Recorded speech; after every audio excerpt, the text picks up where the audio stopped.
Welcome to Wake Up Call for the Soul with Bill and Wendy. Hi, Bill. Hi, Wendy. Well, today in episode 15, we're going to talk how do you like your resistance? I might like mine with some ice cream and chocolate sauce on top, or maybe some sugar and cream. I don't know. This will be interesting. What are the different flavors of resistance that we're going to talk about? But you wanted to do some previous episode cleanup. Yeah, so in our last episode, we had an interesting conversation about stellar friends and unacknowledged access programs and those things. And Wendy, very kindly and gently in her own way, brought to awareness my resistance toward those who are supporting efforts to control humankind through fear. And so I wanted to thank Wendy for bringing this to my attention because the fabricated world is perpetuated through resistance. And I have no interest in perpetuating the fabricated world. And yet, every time I go into resistance, that's what I'm doing. And I also feel like it was just a really excellent example for our listeners to hear someone in resistance. And if you listen to that episode carefully, Bill is not exactly on board with Wendy's suggestions that he might be in resistance. When looking back on it, getting some space, I was like, yep, totally, I'm in resistance. And so, yeah, I just feel that like that was a great unscripted moment where I got to see more clearly my own resistance. And I think one of my things is that I have a really strong kind of anti-authority defense system that obviously is not completely healed yet. And so whenever I perceive people to be an authority who are misusing that authority, I still get pretty keyed up about that kind of stuff, and something that I'm still working on, obviously. That's even hard to answer because I was trained too to stand up for things. And even our parents grew up in a generation where protesting was very big as well. So I think this resistance is sometimes built into us for a so-called good reason, but maybe it really isn't good. Well, and I think there's a distinction between recognizing that things in the world are not right and Right. having feelings about those things. But then, and that I think, to me at this point anyways, I may be deceived about it, but that seems good and right, that we can get upset with the fact that things are not the way that we feel they could be in this world. I think the dangerous step is when we take it to the step of objectifying those that we perceive to be behind the injustice, because if we don't see them as capable of changing the same way that we're capable of changing, then we've turned them into objects and we're resisting them. And resistance always leads to a persistence of resistance, whether it's within ourselves or Hmm. others. As we talked about in the last episode, a lot of times when we resist someone, it helps them because of their own inherited resistance to resist back. And so we just have forces pushing in opposite directions, no one moving forward or making progress or healing or changing. And so love is the ultimate invitation to change. And if we can't love those who we perceive to be in error, then how can we invite them to change? If we resist them, we're just going to keep pushing them to do the very things they're already doing. Yes, and I don't know that we've talked about that much because just as you said, that's what I was going to say. Inviting them to change is a big term used in the Arbinger. And when we're in resistance, we can't invite people to change. And that's really the ultimate goal because we want to be a unified world, all working together. And I guess the other thing for me in this conversation that I'm thinking about is that when we are in resistance ourselves, we too are stuck. We can't move forward because we're pushing against a thing. We are not propelling ourselves forward into more of who we really are. And so really resistance just keeps everyone and everything kind of stuck where they are. Whereas love is the thing that invites us to change, invites others to change, and this is how we get a new and different world. Okay, that sounds good. With all that said, maybe we should move on to today's main course that you have entitled The Flavors of Resistance, hence the title of the episode. How do you like your resistance? Yep. And another thing that I was thinking about with this is that I oftentimes think of the fabricated human world as a really bad menu. That we're born with infinite possibilities, but we enter the fabricated world and we get a really crappy menu of options. And when it comes to resistance, you would think that there are gazillions of types of resistance to choose from on the menu. And on today's menu, and as far as I can tell, most resistance pretty much falls within 4 flavors. So on our menu, we only have 4 flavors. Like Wendy, you said you were interested in sweetness and cream with your flavors Yeah, a of little resistance. salt and Yeah, see, I want it spicy. I like spicy spicy. resistance, and so I think, but really, we only have 4 flavors here. So Ooh, it's in their own way, they're all kind of bitter. kind of like the classic strawberry vanilla chocolate, maybe Oreo cookies and cream. At this point, I feel it's important to include the following disclaimer in an attempt to help us to stay in curiosity and out of resistance over the course of this episode, and as each of us in our own ways process what we learn in this episode. So, our job here isn't to figure out or to diagnose other people's styles or flavors of resistance. The purpose of this episode is to increase our own curiosity and awareness of the ways we tend to deceive ourselves and resist life so that we can get better at choosing responsiveness. And so we're going to dig into these 4 primary flavors of resistance with a lot more specificity so that each of us might become more aware of the ways that we deceive ourselves so that we can make more responsive choices, which we'll talk about in the next episode. All right, so here are the 4 main flavors of resistance. And these distinctions are coming from the Arbinger Institute's books, Leadership and Self-Deception and The Anatomy of Peace, which I know, Bill, that you highly recommend. And actually, so do I. I've really enjoyed these books. Me too. All right, so here are the 4 types. Being better than others, or what Arbinger refers to as better than. Being worse than others, or what Arbinger refers to as worse than. Needing to be seen in particular ways, what Arbinger calls must be seen as. Being entitled, feeling overly deserving, which Arbinger calls I deserve. And so these are the 4 flavors or styles of ways that we human beings tend to justify ourselves when we know we're wrong within the depths of our beings. But our material minds are trying to perpetuate more limited ideas of who we think we are in order to maintain this kind of dysfunctional status quo. All right, so we're going to dig into each of these styles a bit more through the following 4 categories, which were alluded to in the previous episode.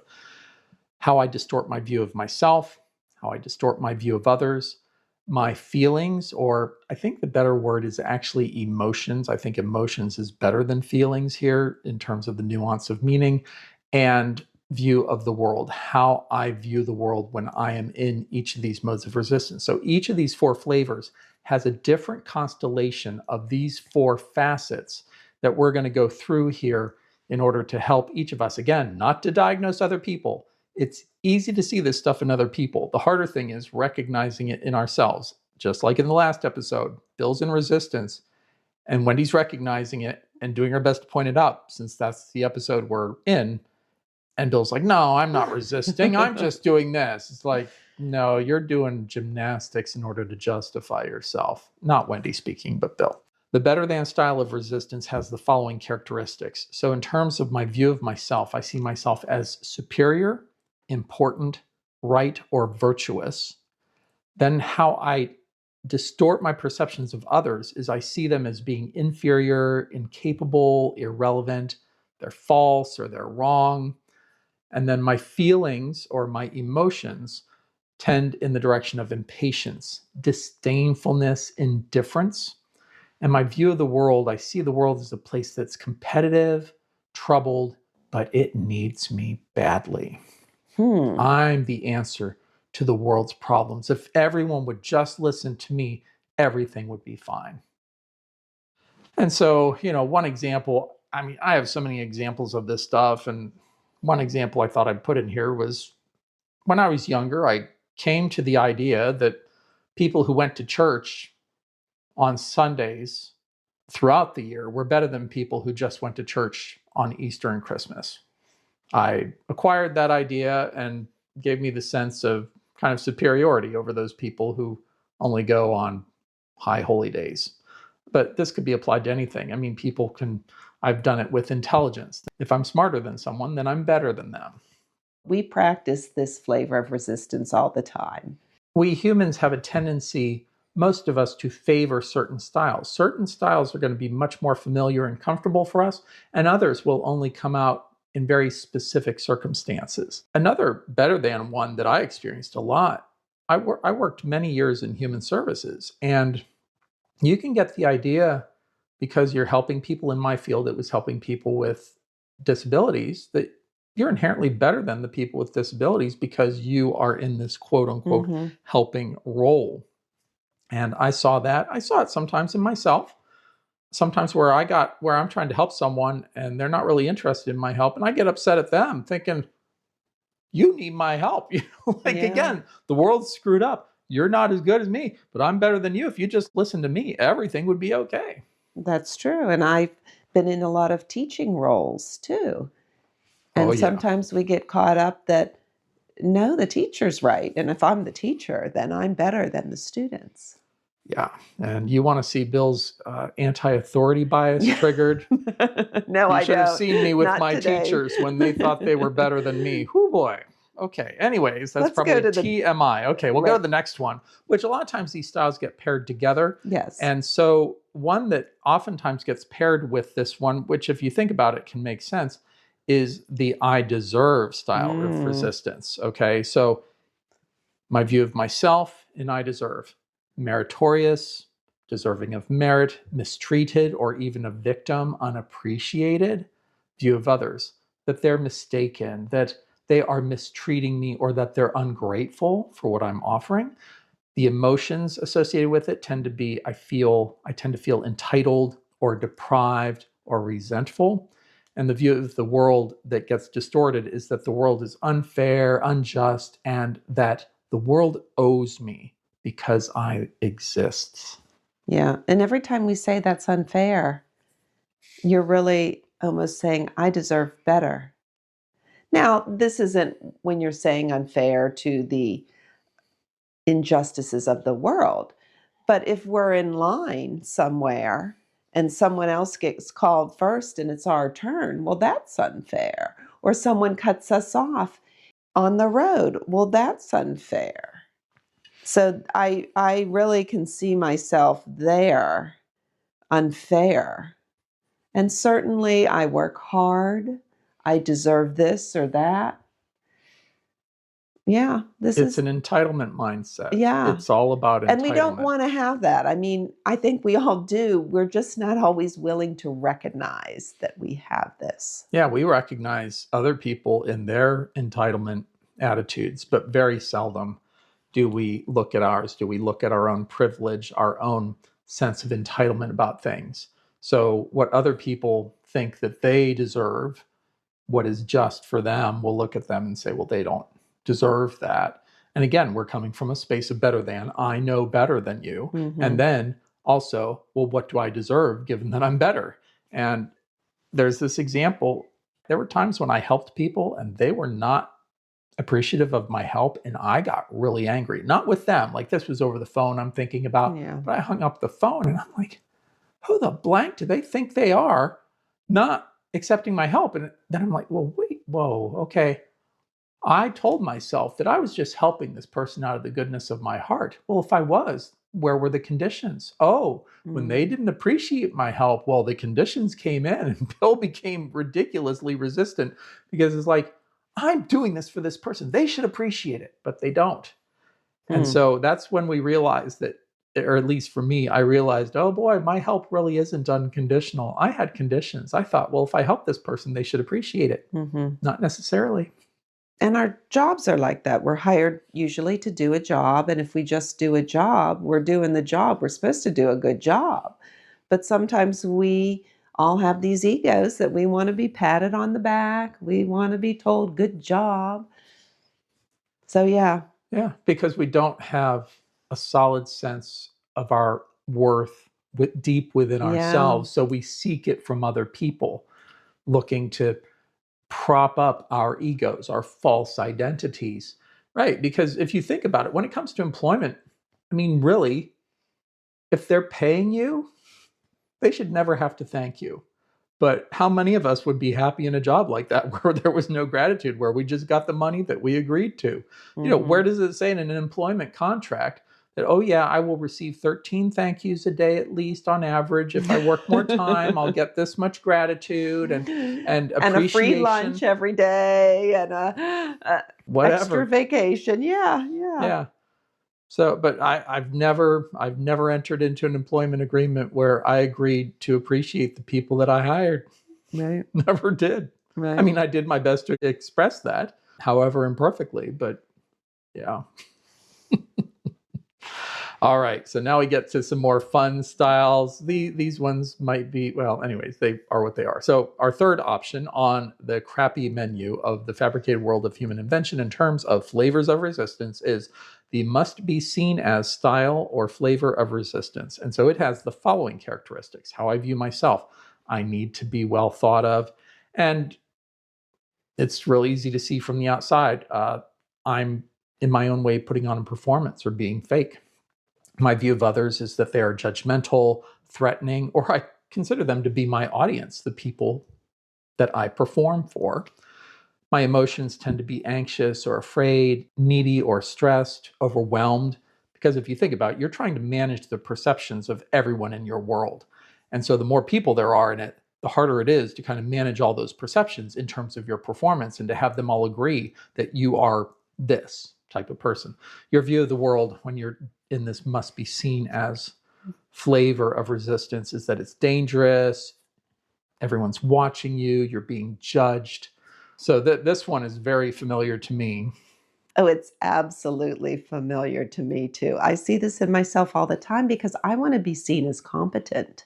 And honestly, I have a good example, if you don't mind me putting in my own plug for my other podcasts that I do with my sister. We're doing a decluttering experiment podcast, and I'm the so-called expert, the good minimalist.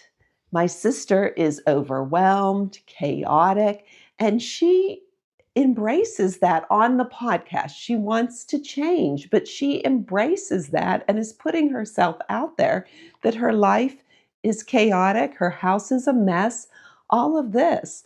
And then there's me, that I must be seen as the good teacher and the expert and the organized one, or and preparing the podcast notes and all. So I love that about her, that she can just be out there. Me, and now I'm outing myself. I must be seen as someone competent, organized, has their life together, which that is not always the case. No, that's a great example. And you see it all the time. It's so easy to see in other people, but the ways that we want to be seen as a good blank and pick the role. I want to be seen as a good son, a good father, a good brother, Mm-hmm. a good worker. A good employee. Any job I've had, I went over and above because I wanted to be seen as a good employee. Yeah. No, and I've done, that's very familiar to me too. Yeah, we want to be seen, and for mine, I want to be seen as competent or intelligent, or sometimes I want to be seen as someone who is responsive. Like when you get into this Arbinger material, it's really easy to go down the rabbit hole of being like, well, I need people to see me as responsive. I wish I could make a buzzer sound. You're no. If you need to be seen as responsive, that's resistance. This is how tricky this stuff is. The twisted webs we weave when we practice to deceive ourselves and others. Yeah. So I'm sure the listeners can probably think of lots of areas where they want to be seen. It even could be a loving mother, a competent mother. I mean, we get upset with our children because they're making us look bad. They're making us look like we're not good parents. But really, they aren't. We're feeling that inside. They are. Our children are who they are. And our job is to love them and guide them and help them along in the world. So It's Yeah, but a lot of people, their children are props for their egos. yeah, yeah. So if that And they're hits a home, reflection on them. If their children mhm, are successful, they're successful. right.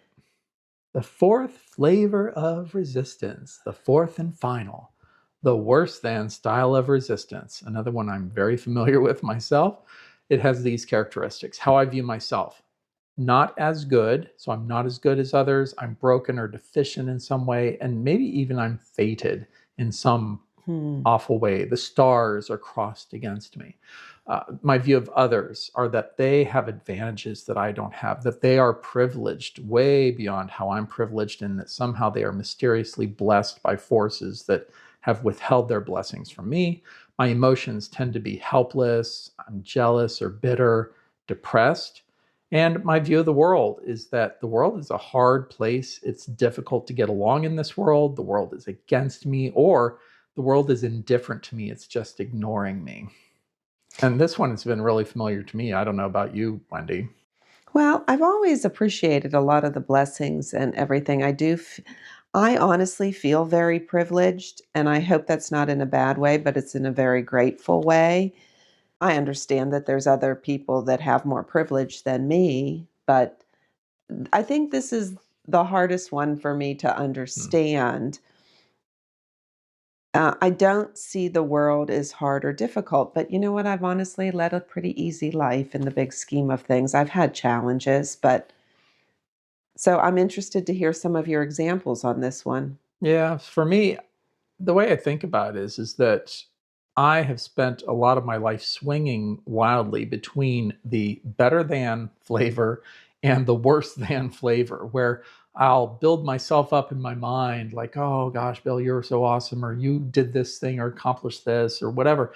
And then I'll do something, I'll have some experience where I'm like, oh my gosh, I am the scum of the earth. I hate myself. And so it's this very, for me, anyways, I'm not saying this is how everyone experiences it, but Hmm. it's this very polarized swinging back and forth between these extremes of thinking I'm God's gift to humanity to thinking that I'm awful, that I'm a terrible person. And that's calmed down over the decades of my practice. But that was a very familiar pattern for me for a lot of years of my life.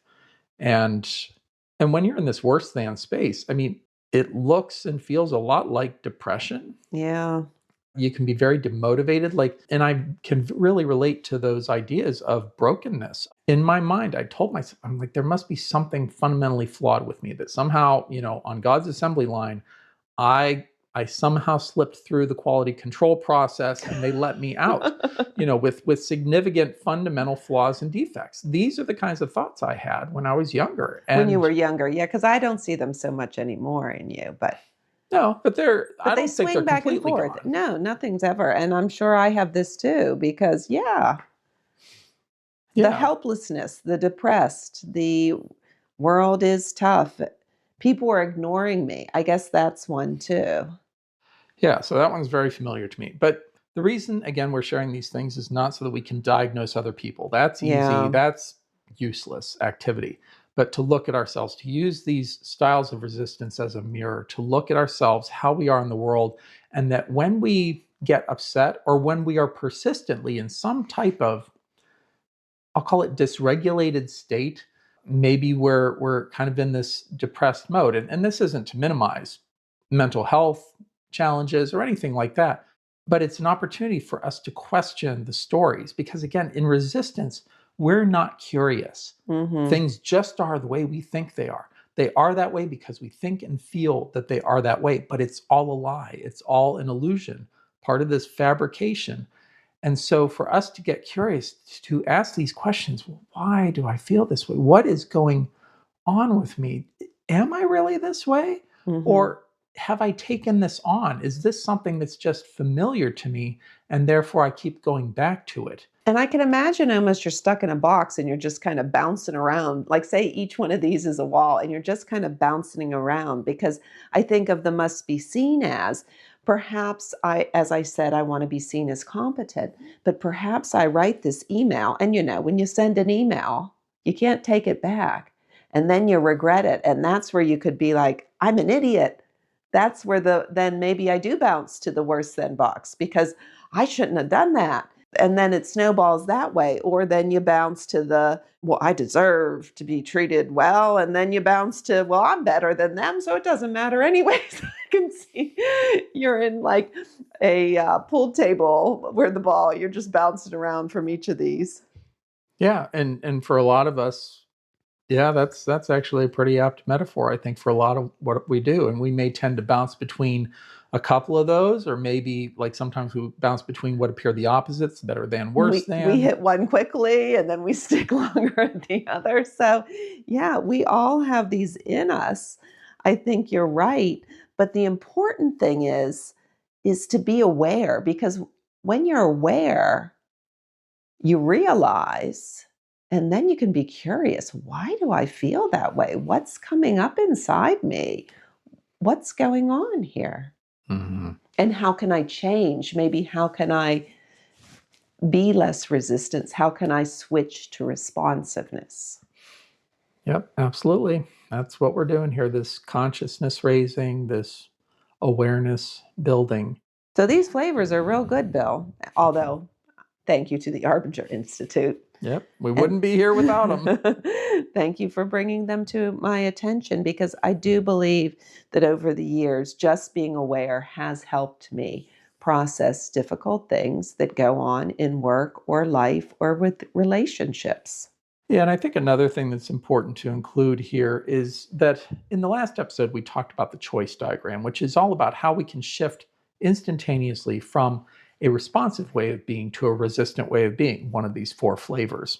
But we can get pretty comfortable in these flavors. And so we can be in a worse than mode of resistance for days, weeks, months, or years, pretty persistently. Or the I deserve, or any of these four types, we can be in them. Or we can kind of, like you were talking about, Wendy, bounce from one to another on a pretty persistent basis. And to the extent that we're doing that, we are not engaged with reality. We are engaged with an illusion, a projection of our psyche out into the world, where we are not seeing things straightforwardly. We are seeing them according to the distortions that reinforce our sense of who we think we are, Right. our false or temporary identity, or what a lot of people call the ego.